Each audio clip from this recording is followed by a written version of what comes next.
Hello everybody, welcome to this new no financial advice video. I wasn't gonna cover MicroStrategy again, but the comments section forces me to because there's been a coordinated FUD attack, fear, uncertainty, and doubt. And I call it a coordinated FUD attack because this is actually not new. The CAMT is not new. We've known that for a long time. And there's a well-defined process of rule-making that is going on that Berkshire already went through, that now Coinbase and MicroStrategy is going through, but you'd think this is reported in the headlines.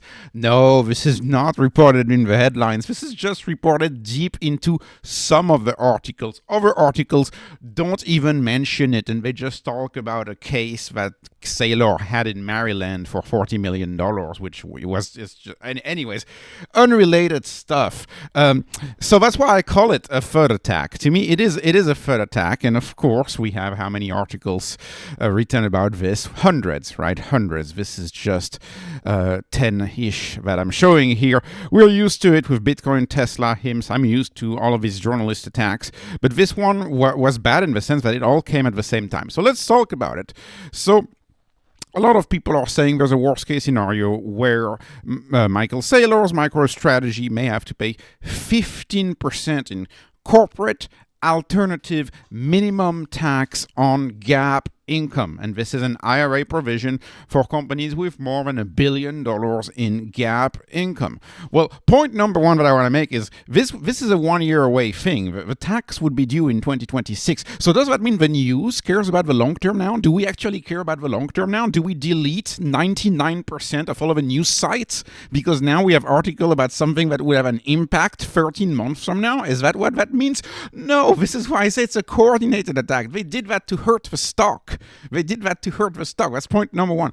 Point number two, here's an alternative title. An alternative title could have been MicroStrategy and industry are well on their way to address CAMT, just like for unrealized capital gains on stocks. Warren Buffett got a response from the IRS back in October 2024 where it was very constructive and where they got exempt. And so, of course, Michael Saylor is trying to do the same thing, and so is Coinbase. And Coinbase and MicroStrategy issued a very long letter that you can read, and I'm just showing you some extracts here of the letter.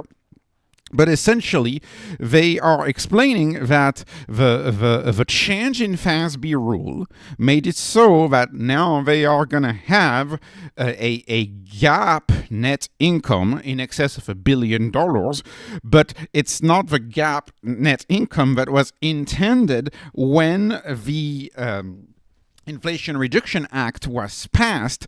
It's a GAAP net income that came as a result of a change in FASB, a change in an accounting rule, and so this creates a legal liability, a legal issue, because you essentially have a private organization, FASB, which decides the tax, and not the government, which decides the tax, which creates a constitutional issue because MicroStrategy would have to pay tax as a result of a decision of the FASB standard, a private organization.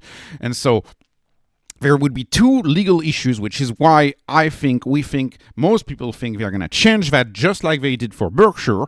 There's constitutional problems. First of all, is without an adjustment in CAMT, that would be imposing income tax on unrealized gains. That is controversial and inconsistent with the 16th Amendment, as several justices recently observed. So that's the constitutional issue number one. Constitutional issue number two is this concern is compounded by the fact that this constitutionally problematic tax would result from the decision of a private organization, FASB, thus presenting additional constitutional issues under the private non-delegation doctrine. So, and this is a bigger point, which is tax is not decided by an accounting board. Tax is supposed to be decided by the government.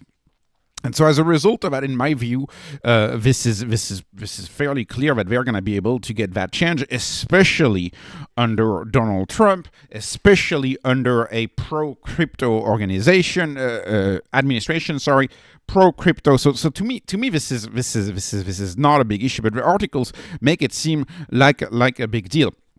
So point number 3, like I said, which is why I call it a FUD storm or a FUD attack, this is not new. The CAMT dates back to 2022. Point number 4, and this was not mentioned anywhere, but a major repeal / overhaul of the IRA has been telegraphed, and we know the tax laws are going to change again. And in fact, if you do a quick look on the change in the IRA, because this CAMT comes from the IRA, what will happen to the IRA? You know, Trump returns, puts the IRA Act in jeopardy. You know, this is going to be changed again. We have a full year of big changes. And then point number 5, which is not addressed in the articles, it's MicroStrategy. In my view, they would still outperform even if the tax had to be paid. They would still outperform. The article suggests that he would have to sell Bitcoin to pay the tax. I say not at all. If it's a $3 billion tax, you could just issue a convertible debt to pay the tax. You could do that. Or you could issue shares to pay the tax. Or you could place your ATM throughout 2026, and your ATM's part of the ATM goes to pay the tax. You don't have to sell the Bitcoin to pay the tax. So money can come from elsewhere to pay the tax. Also, this doesn't address the issue that, if you pay the tax in an up year because of the FASB rule change, that also means you're going to have a major loss in down years. And so what does that mean? Does that mean MicroStrategy get back a huge refund in down years? Probably not. Probably what they would do is that they would get a credit for future years where they would end up not paying tax on the money that they make back, but that would create another problem. And then the last problem, of course, is that Bitcoin is movable, and we know full well that MicroStrategy and Saylor have said that if the taxation doesn't go their way, they can entirely move corporations. More corporations are very movable. You know, there's also other types of entities that you can use to not be taxed. You could create another entity. There's so many things that they can do from an accounting standpoint. To me, this is a FUD attack. To me, this will be changed because this was already changed for unrealized capital gains on stock. Go back and look at the IRS guidance from 3 months ago, and to me, this is just a matter of updating. This is why I call this a FUD attack, and I am not worried at all for my MicroStrategy stock and my positions in MicroStrategy. But anyways, this was not investment advice, not financial advice, not tax advice. This is just entertainment. So hoping you were entertained. Please like, please subscribe. Thank you for watching, and have a wonderful, wonderful day.